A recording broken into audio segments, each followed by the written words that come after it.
Good morning, family. Before we pray, I want to give you our morning Bible verse, and it comes from Joel 2:25 and Psalms 147:3, and it reads, "So I will restore to you the years that the swarming locust has eaten, the crawling locust, the consuming locust, and the chewing locust, my great army which I sent among you." This proves that God doesn't just restore things, He restores time and lost seasons. And the second verse is Psalms 147:3, and it reads, "He heals the brokenhearted and binds up their wounds." Not just our physical wounds, but our emotional, our relational, our financial, our spiritual wounds. And so this morning, my prayer is that, Father God, I lift up the one who feels overlooked, worn down, discouraged this morning, the one who feels like life already made its decision about them. Lord, remind them that you are the God who restores, rebuilds, and renews. Where they see damage, you see destiny. Where they see loss, God, you see opportunity. Father God, where they see delay, you see divine timing. I pray that, Father God, this morning you would touch their heart today with hope, with strength. Strengthen their faith, Father God. Quiet every lie that the enemy is telling them where it's too late, it can't happen. Father God, I pray that you would quiet that lie in their hearts and in their mind. Help them to walk into this day knowing that their situation is not too broken for you to restore. Father God, I just thank you. My sister and brother, I want to pray for you this morning. Our Father, who art in heaven, hallowed be thy name. Lord, thy kingdom come. I pray, Lord God, this morning that your perfect will be done on earth as it's been purposed in heaven. I thank you today for our daily bread and for forgiving us our trespasses as we also forgive those who trespass against us. Father God, lead us not into temptation, but deliver us from all evil. For thine is the kingdom, the power, and the glory forever and ever. Amen. Father God, we give you praise, we give you glory, and we give you honor. This morning, God, we present our bodies as living sacrifices to you. May they be holy and pleasing unto you, unto Jesus Christ, our Lord and Savior. Father God, we thank you for this day that you breathe life into our lungs, Father God. We thank you for every opportunity that you've afforded us today, Father God. We thank you for blessing us to not fear, to know that, God, you've already worked things together for our good. I want to thank you for the favor and the provisional finances, a provision that you've already provided for us. I want to thank you for financial provision, Father God. I want to thank you for healing us from the crown of our heads to the soles of our feet. I want to thank you for your abundant grace and mercy, Father God. I lift up my brother and sister on the other in this video, that you would bless them today, that you would keep them. And Father God, I pray that even the silent things of their heart that they're not saying, I ask that you would read that, Father God, and that you would help them, that you would strengthen their faith, Father God. I thank you for your covering. I thank you for hiding us under the shelter of your wings until all danger passes. I thank you for rebuking it of all for our sake. I thank you that what the enemy and people mean for our harm, that God, today you will use for our good. I pray that you would grant us peace on our jobs, peace as we go. I pray traveling grace for each and every one of my sisters and brothers, that God, wherever they're going, that they will get to their destination safely and that they will return safely, Father God. Cover our children today, cover our school. I pray for our government, Father God, that they come to some kind of agreement, Lord God. I pray for those still in Minnesota, that God, you would bring comfort and peace to their hearts, Lord God. I thank you, God, for being faithful. I thank you that your word will not return unto you void. I want to thank you, Father God, for opening up the heavens, the storehouse of your bounty, and sending rain on our land in this season, Father God, causing the seeds that we plant, God, to grow and produce. I want to thank you today that, God, whatever the need that my brother and sister has, that you would meet them at their need. Father, we give you this day. May we bring glory and honor to your name, Lord God. We ask that you would bless us with the gift of the Holy Spirit to lead and guide us today. Help us with wisdom, oh God. Help us to lean and stand on your word, even when things are shaky, when things are uncertain, oh God, when we don't know the decisions to make. I am asking that, God, in that moment, you would give us the proper words to speak, Lord God.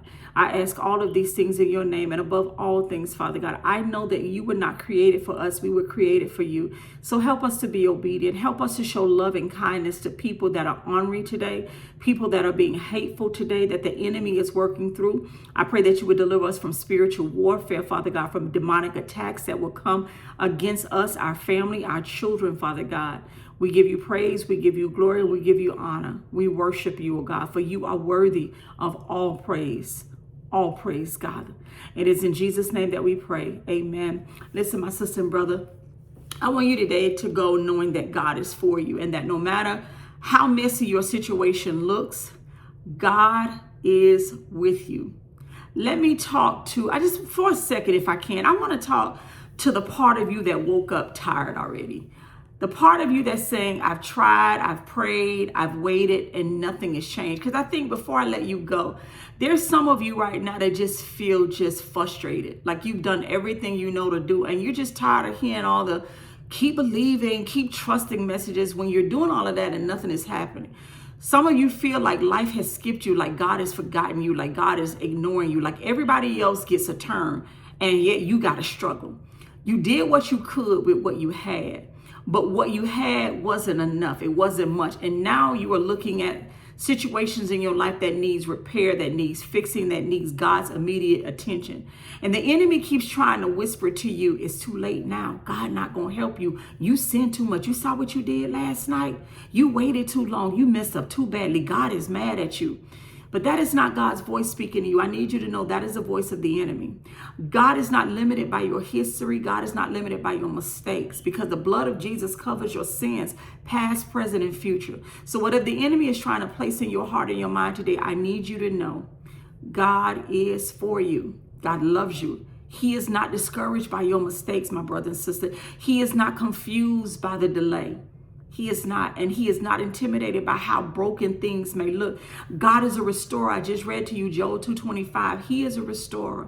He can restore. And even if he doesn't do it the way that you want him to, in the way that you like, because again, that's a lot of times when we pray, we've been made to believe this false narrative that when we pray, God is going to always do it our way. And I am here to tell you that is just not true. And if that is the foundation by which you serve God and serve Christ, you are always going to be disappointed. You really are. Because God doesn't always do it our way. He does it the way that he sees best for our future, for our growth. It's like if you're a parent, an aunt, or uncle. Children may want you to do certain things the way they want you to do it, but you know the way they want it may not be best for their growth, for their maturity. God sees us the same way. And I know you done lived a little. I know you done experienced life, and you think the way that you want God to do it is the best way, but God sees it differently. Everything God is going to do in your life is going to bring him glory. The Bible says that God restores what was eaten, stolen, and destroyed, but he's going to do it his way. His way. And if you will surrender and leave yourself open to the way that he wants to, imagine what God can do in your life. You don't know how many people are around you looking to see how you're going to overcome that situation. Let God do it his way. And God won't restore just what was lost, but what was wasted as well. The years, the time that you struggled trying to fix it. You struggled trying to do, like the woman with the issue of blood, spent 12 years trying to do everything she could to get better. Finally, she heard about Jesus and she came up behind Jesus, okay? And God doesn't want to change just what was damaged.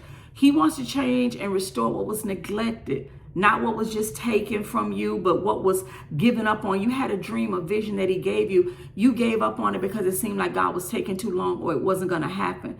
And you may see broken pieces in your life right now, but you know what God sees? God sees raw material that he can build with. Will you let him build? Will you give it to him? See, you see what didn't work out, but God sees what he can take from those broken pieces and rebuild to something beautiful. It's like a potter. You know, when they have broken pieces of the thing that they make, the vases and all the things, what do? They melt it down and they rebuild something that's beautiful that we go in the store and buy. Well, God wants to make your life beautiful by restoring everything that was broken, everything that was lost, everything that was stolen from you, everything from your childhood trauma, broken relationships, trauma in relationships. God sees what he can create in all of those broken pieces. And some of you right now are judging your future by your past or by what didn't work out yesterday. But God is judging your future and what he can do with the broken pieces by the power that he possesses. And so I want you to hear this, and I'm going to let you go. Restoration doesn't always look like returning to what was. Sometimes it looks like becoming who you never thought you can be. God doesn't just fix things, he transforms it. And that's what he wants to do with your life. My sister and brother, I love you. I'm praying for you. I pray that you have an amazing and a blessed day. Go in peace. Know that God is for you. He is not against you. Rebuke the lies of the enemy. Put on your full armor today from Ephesians 6 so that you're able to withstand the attacks of the enemy today, whether through people or through thoughts in your mind. I'm praying for you. Whatever your prayer request is, drop it down in the comments. And I, according to Matthew 8, want to stand in agreement with you. You all be blessed. Shalom.